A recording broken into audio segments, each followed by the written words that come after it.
Commander Carly, computer reporting. Fallon Fox is on hailing frequency. Computer, for real. Well, by all means, beam her up.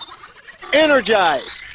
Fallon, welcome to the transporter room, or in this case, welcome back to it. Outsport's Triumph Award winner, pioneer, and just all-around general badass. Yeah, it's really good to be here after that wonderful fight. What was it like for you to be cage side for this fight? And right from the jump, to see that introduction, to see that entrance that Alana made. Yeah. I wish my first MMA fight would have been like that, but I wasn't out in my first MMA fight. She came out with the flag, and as her first MMA fight, and as a out and proud transgender woman.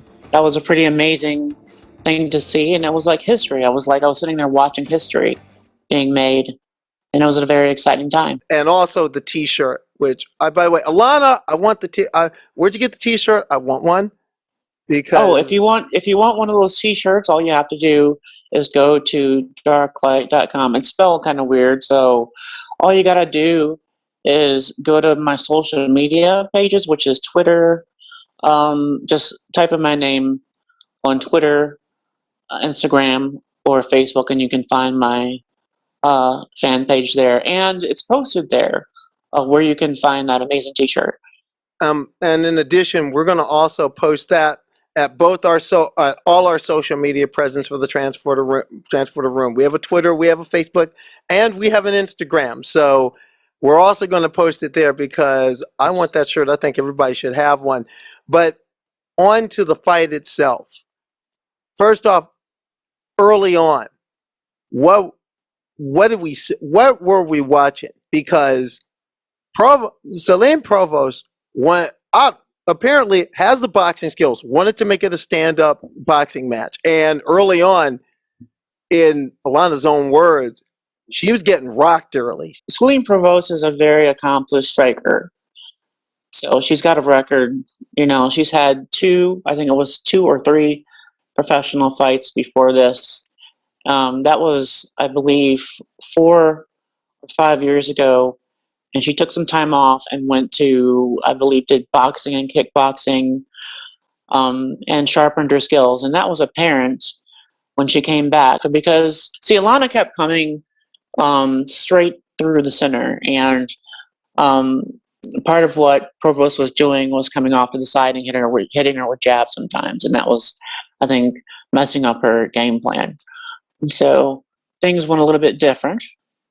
Alana got some really, really big shots in.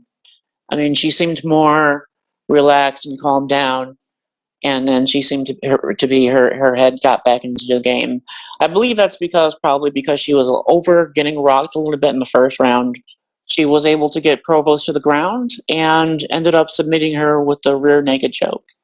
Celine wants to box. So I said, fine, we're not going to box. We're going to do some BJJ. We're going to get some Brazilian Jiu-Jitsu in there, and I'm going to get you on that mat. And it just seems like Alana just kept moving forward and eventually got her shot and made that move in the second round.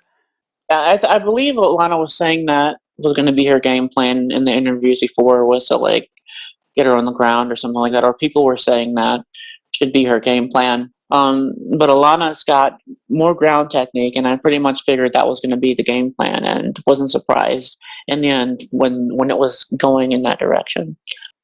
Prior to the fight, Alana cited you as not only an influence, but as a mentor and somebody who was a sounding board. What was the process that got her in the ring? Because according to Alana and according to Combate Global, you were the catalyst for this. This night was built in part because you got the dots connected and the ball rolling. How did this come about, and how did you play the role in it? Yeah. Well, first of all, I've known Alana for years. I met her on Facebook, and this was when she was in the beginning of her transition, and I watched her whole transition all the way through. But she said a couple years ago that she wanted to follow through on her dreams and becoming an MMA fighter like me. So yeah, she was training at a few gyms for about a year, and then she moved down to Florida for a few months to get prepared for this fight. Yeah, and I've just spent a lot of time mentoring her, and you know, pretty much telling her how the fight world is, and being someone that she can come to and talk to, about being a transgender athlete and a trans fighter in MMA, and trying to help guide her through some of the things that I had to go through, so that she doesn't have to take such a hard of a hit, you know. So yeah. Gut reaction when her hand was raised. What was the first thing that came to your mind when you're seeing essentially what you're seeing in the background, my background right now, when you Right. saw that cage side? Relief. Relief that she had won the fight. Because, I mean, I knew this was going to be a tough fight for her, given that Provost is, is a more experienced fighter. And Alana she hasn't had any amateur matches. She just went straight to pro. So all this pressure and stuff building on her, you know, and the reason why she went straight to pro is because she was having trouble finding opponents in the amateur ranks. So she just had to.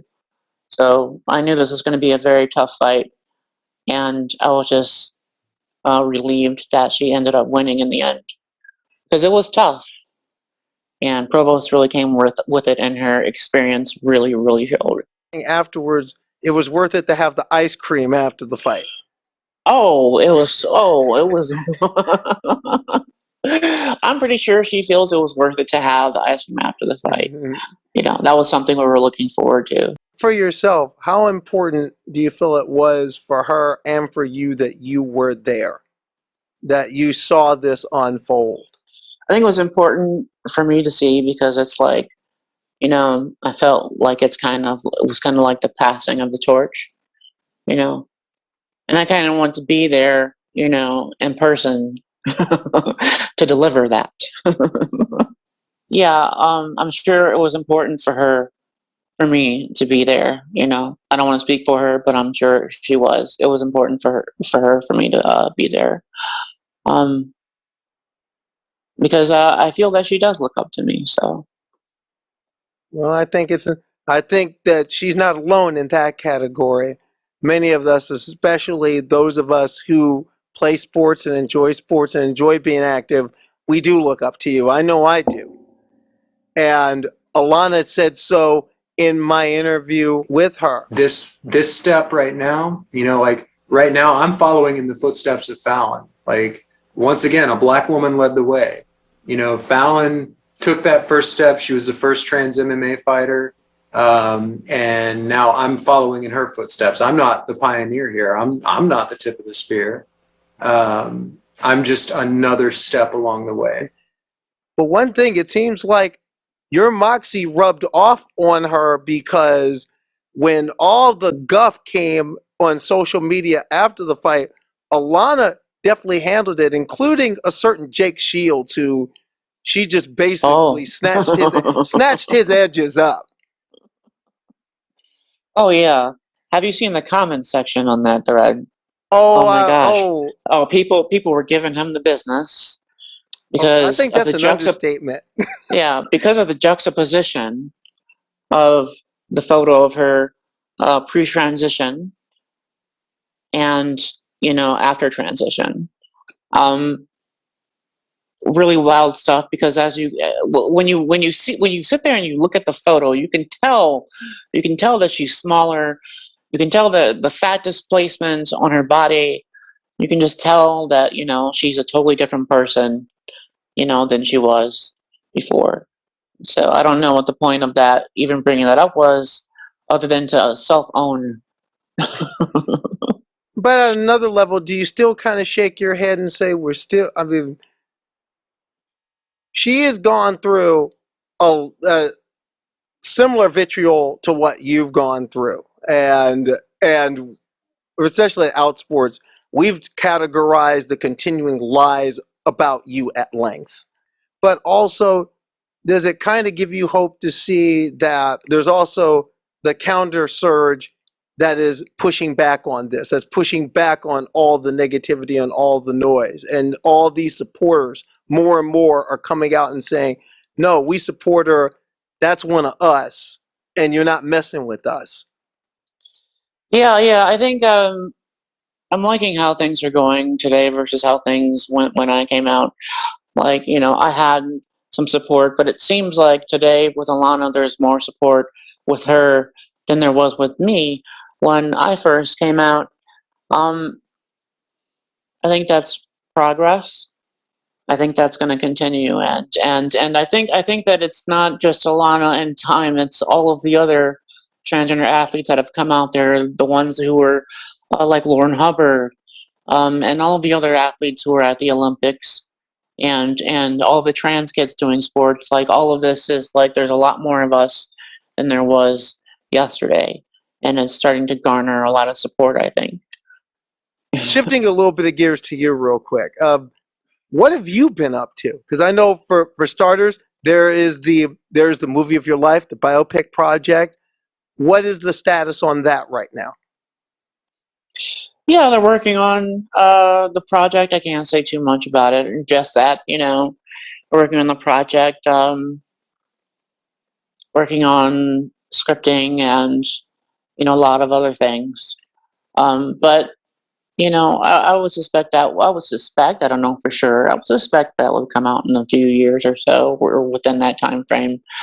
And if anybody doesn't know, like, it's being developed by Mark Gordon Pictures, and those are the same people who created Saving Private Ryan and the Steve Jobs biopic, among like a lot of other big time films. So I think this is going to be like a really really big film. I think it should do very well. So I'll be a consultant on the film. And the writer on the film is T. Cooper and Allison Glock. Half of that, which is T. Cooper, is trans. So trans representation in writing. Beyond the film, what else you get? What else are you up to? What are you grooving to these days? Yeah, I just did a photo shoot promotion for cards with Stack the Deck Against Hate, and it's got me, Patricio Manuel, and Mac Beggs, and another transgender athlete, Mackenzie, I think her name is. But Oh, they got Grace McKenzie from San Francisco Rugby is also a part of that. yes, Grace McKenzie is a part of that, and so all the proceeds go to I think Lambda Legal. So it's very, very, really good for especially like kids, trans kids, and just cisgender kids to like have these cards and realize, about transgender athletes and have a piece of history. If there's one prime memory that you'll take away from this past weekend, what do you think it will be? Wow, I think it'll be just that I was able to witness a historic moment. The second professional transgender MMA fighter, came and fought and won. Yeah, it was just a really exciting time, and I'm glad that we have this representation. It all began with you. Oh, And thank let's you. not ever forget that. Fallon Fox, thank you for giving us this analysis on the transporter room. And I'll tell you, you have an open invitation for this space. Anytime, we're here for you. All right. Thank you very much, and I'll take you up on that offer the next time. Thanks again, Fallon, for being with us. And you heard that noise. You know what that means. We got to give love to the sponsors. But when we come back, we have another big voice in our community joining us. Katie Montgomery will be beamed up to talk about how hard it is to be trans on Turf Island. I'm Carly Chardonnay Webb. This is the Transporter Room. Stay with us.